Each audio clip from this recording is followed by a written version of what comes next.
absolutely unreal. You absolutely can't believe it. I don't know if anybody's seen it or not, but you can't believe the turnout for the parade on that program.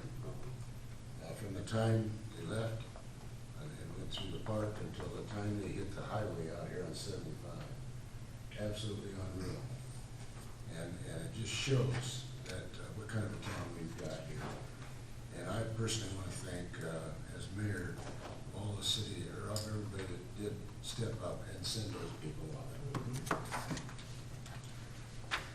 Being mayor, that's the hardest job. That's the hardest job I've ever had. It's the second time I've had to do it. Or I did do it. And that's the hardest part of that job, seeing those families. Okay, moving on to consent items. All items listed under consent agenda will be enacted by one motion. There will be no separate discussion of those items unless a request is made prior to the time the council votes on the motion. Today we've got 5 of them. First one is approval of the May 19, 2020 regular meeting minutes. The second one is a list of bills for period ending 5/31/20. And the third one is a renewed liquor license, outdoor service area for tacos, Luis, or however you pronounce that, excuse me, Eagles, Iowa Barbecue, and a new fight, yeah, I'm used to that one. And a new 5-day liquor license to Bachers. Number 4 is a premier service contract. Number 5 is the airport manager's agreement. Number 4, premier general contract. Yeah, okay. Help me out, folks. Are we getting good enough service, better service? Are we getting more responsive time? We not what we should be? It depends on What what, kind of price? it depends on what day, Well, what day, I what think day we've you have. got to, I mean, this is a significant contract. We have to pay a significant contract to get the services. I'm not opposed to the number. I just think we maybe need to come up with some kind of, an order saying that, Jacob could probably put together something that says, okay, we got this request in, we did it on this date, we got it resolved on this date. So we can go back through these things and make sure they're getting resolved, because we got a lot of people not working at the same place anymore, in different places, or have different issues. Sometimes it appears like the library's got issues, and sometimes it seems like they're fine. I just wanna make sure we're getting our money's worth out of this. It's a lot of money, that's a whole person. If I can interject, Rex, during budget, I had brought up the city looking at bringing on an IT person. Right. So I was invited into a premier and city meeting to discuss these issues. And I told Premier at the time that 1 of 5, I'm powerless. But I told him at the time that I was not interested in replacing them. Mm-hmm. I was interested in us having our own support, whether it be a printer, but more of the immediate response. Exactly. to aid Premier. So just off the cuff and having reading this, I totally agree with your concerns, but I think it's legitimate. I came out of there feeling it's legitimate. I don't have a problem with this, but I think if we would get the information that you guys would kind of journalize for us on the request and when it's gonna happen. Response time. It would then help us to say, yes, we need to hire somebody. There is a way to track it. We don't keep track of it. I think if there's, I'm not 100%, I think we can track it. We produce a ticket at times, right? So I don't know if there's a way for us to go back and check that. Yeah, I know Premier, they do a ticket each time we send in a request, Yeah, but and I'm then even they talking close out about that the ticket people at that the don't end. send the request in. They Yeah. sit down there and walk down the hall and say, this doesn't work. I think some of that, I know some people have started sending things, both to the individual and also to the service desk, and I think when you send it to both, then it gets recorded as an incident right away. So I think that might help resolve some of that. Well, I'm And we just can thinking, work if with we got a you. whole list and we're showing that it takes 2 or 3 days to resolve things, which it might take, then it might give us a little more incentive to get a person here to help with that. Could you, Jason, kind of memo the city and say, we now want a track record. So whether it's Rich Sittel or Shipper or Jacob or Christie who needs a service, hey, we called Tuesday around 1 o'clock and this was our response. Because I agree with you, Rex, I've got no problem with it, but I've kind of pushed for a full-time Lamar's IT person. Maybe cut this contract back once we have,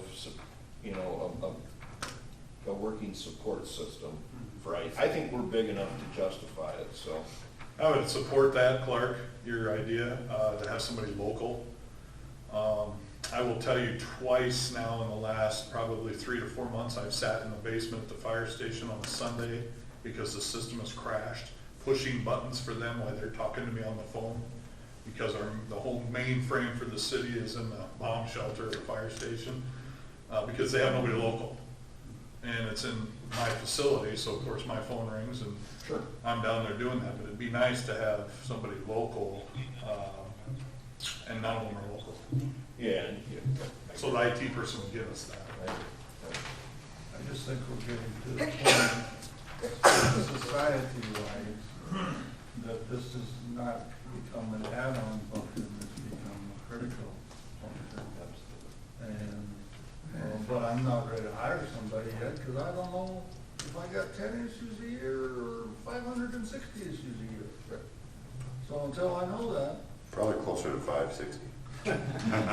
that's why, I mean, honestly, Jason, that's why I'm asking the question. I bet you there's one a day without stretching it. Well, the other side of that discussion, and I'll be very brief, was that if we were to hire a full-time IT person, that any downtime they would have, there would be some cross-training going on in another department also to help us fill a void, so. I did, looking over the contract, and I see that it's $500 a month, more of the shifts, $1,000. We did visit with Jacob on this, about looking into an IT individual. As to compare to what it costs for an IT guy for what we're doing. So we do have some figures. Absolutely. Some regard on that, so we'll continue to watch that. Motion to approve consent items 1 through 5. Is there a second? A second. Motion made and second to approve items 1 through 5. All those in favor say aye. Aye. Opposed? Motion carried. Moving on to the action items.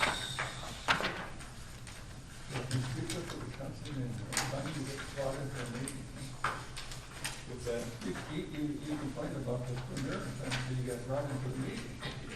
I learned a lot. I don't know if I want to complain on this. I learned about that. First one on the action items is the assistant request for Gallus Enterprises. Gallus Enterprises is constructing 2 12-unit apartments and 15 single stall garages, and is pursuing financial assistance for the portion of the cost of this project. And as soon as requesting approval from it, the City of Lamar's to submit application to the Iowa Economic Development Authority for funding through the Workforce Housing Tax Incentive Program.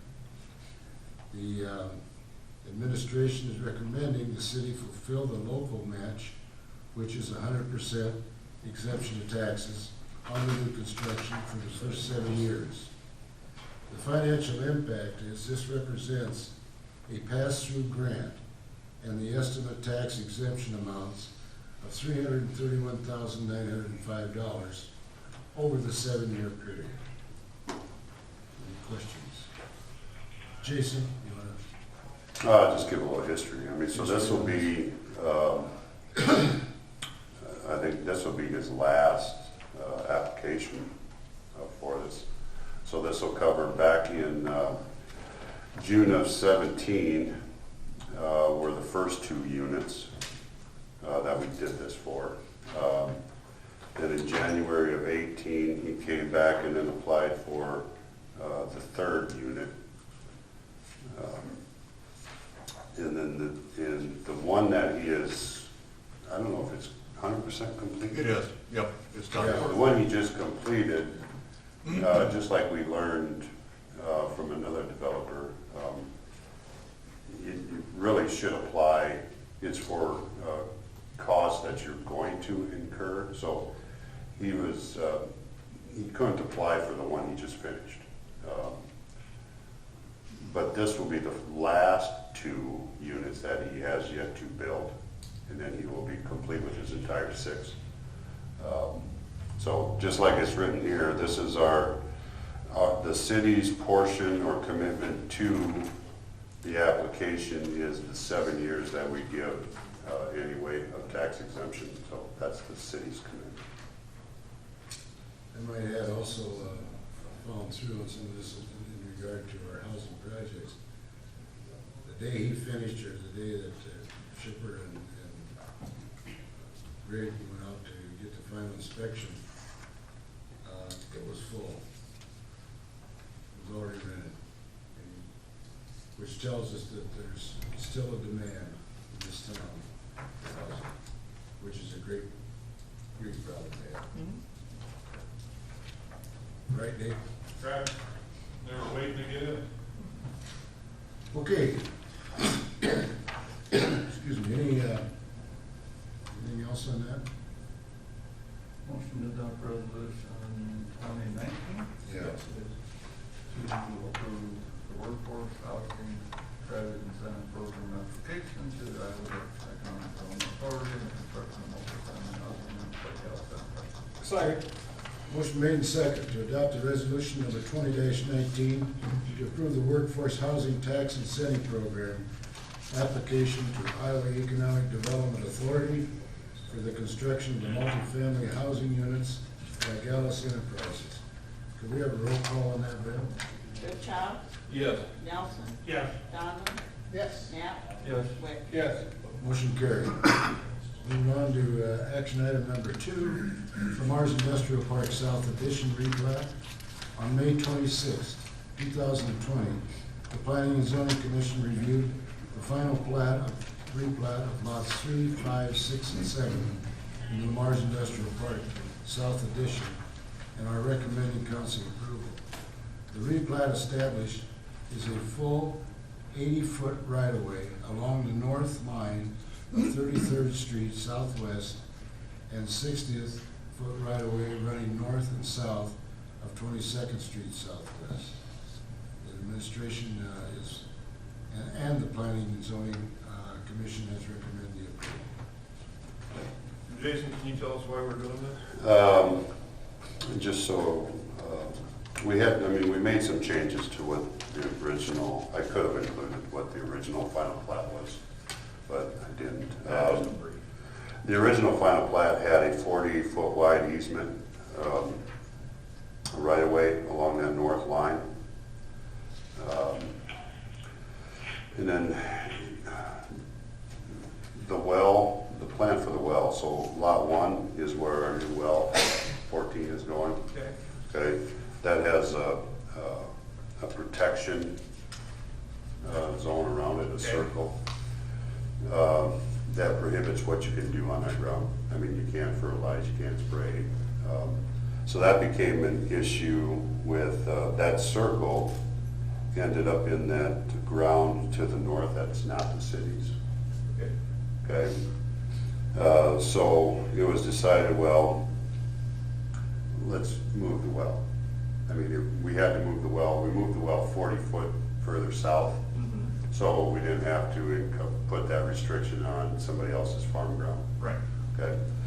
So we decided at that time, okay, so then the entire 80-foot right-of-way could just as well go on our property also. So the replat will show that full 80-foot right-of-way. So with all of that, we had to readjust that north Boundary? that line. Okay. And then also that original final plat didn't have 22nd Avenue 60-foot right-of-way designated in there. But when Al Pratt originally bought those 5 acres down in the corner, what's now designated as lot 4, a 60-foot gap in there for a potential avenue. So this replat will show that entire 60-foot right-of-way from the south end to the north end. So it really just cleans it up and gets it so now they have designated legal descriptions, updated legal descriptions for each of those lots, Okay. is what it is. That's your question, Cliff? Absolutely.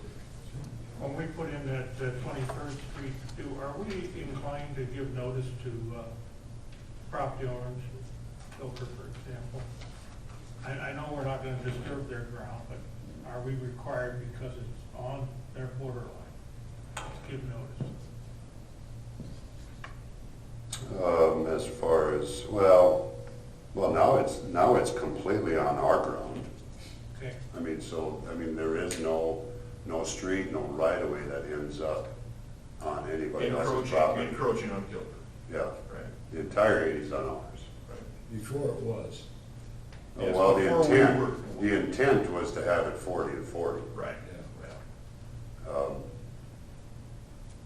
So that was original, I mean, just so, asked, I don't know. well, I mean, we would notify them. And we do have, I mean, those plans are on the shelf. I mean, we do have plans for, the engineering is done for 33rd Street and basically for 22nd Avenue. Those plans are done. Okay. Okay, that's- So this is just a matter of recording it now, if you guys approve it. That's for a motion? Motion to adopt resolution 1921, Twenty. approving the final 20. 2019. 29, 20. No, 20. Okay. The final plat on the of lot 3-5, I should say of 3567, Lamar Industrial Park South addition. Second. Motion made second to adopt resolution number 20-20. Is that right? Yes. Approving the final plat of replat of lots 3, 5, 7, 6, and 7, Industrial Park South Edition. Can we have a roll call there? Donlin? Yes. Wick? Yes. Knapp? Yes. Nelson? Yes. Goodchild? Motion carried. All right, going on to number 3, well number 14, we've been through that, we ended that. Well number 14, water main and sanitary sewer extension project. The council set this as the date to consider the bids received for well number 14, raw water main and sanitary sewer extension project. Bids were received and opened Thursday, May 21st, 2020 at 10 a.m. The letters of recommendation and bid tabs are attached. Section 1, completion, July 1st, 2021. Section 2, completion, May 1st, 2021. The administration and McClure Engineering recommended awarding the contracts to the low bidders. The financial cost or project estimate cost was $2,330,000. Did anybody have any confusion over these bids or anything? As to what and where they are? Jason, you want to comment on it? Other than both sections, as noted in the letter of recommendation from McClure, both are 8% below their initial engineer's estimate. So that's a positive. Okay.